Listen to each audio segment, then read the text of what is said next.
যে সকল অফিসাররা সেই দিন নির্মমভাবে নিহত হয়েছিল, এটি ছিল এই রাষ্ট্রকে ইকোনমিক্যালি এবং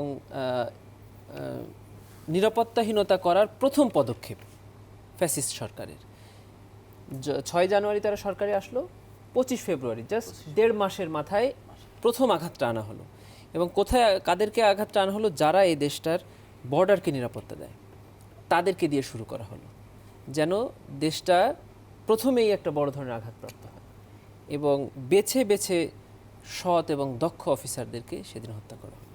তারপরে একটি বিচার করা হলো, অনেকগুলো বিচার করা হলো, একটা মিউটিনির নামে, একটি হত্যাকাণ্ডের নামে, একটি বিস্ফোরকের নামে, নানানভাবে বিচার করে একটি দেখানো শাস্তি দেওয়া হলো। একটি জাজমেন্ট দেওয়া হলো, যে জাজমেন্ট 24,000 পৃষ্ঠা। কে এই জাজমেন্টের সার্টিফাইড কপি উঠাবে, কে এটার অ্যাপিল করবে, কার এই সামর্থ্য আছে, মানে এইভাবে এটাকে সাজানো হলো। আজকে এই পরিবারের সদস্যরা এসছেন ট্রাইব্যুনালে।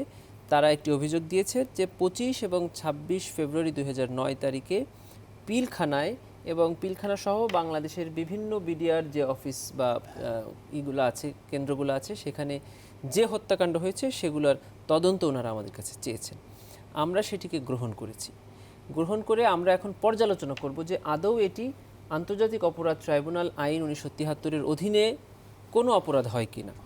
যদি এটি হয়, এর মধ্যে পড়ে, তখন আমরা এটিকে তদন্ত সংস্থায় পাঠাবো এটি তদন্তের জন্য।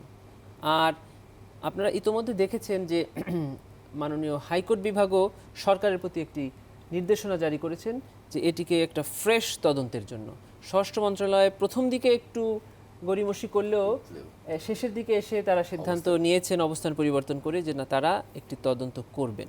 ওনারা যদি তদন্ত করেন তখন হয়তো বা আমরা ওনাদের তদন্তের অপেক্ষা করতে পারি। এই হলো বিডিআর হত্যাকাণ্ডের বিষয়ে আমাদের প্রাপ্ত অভিযোগ।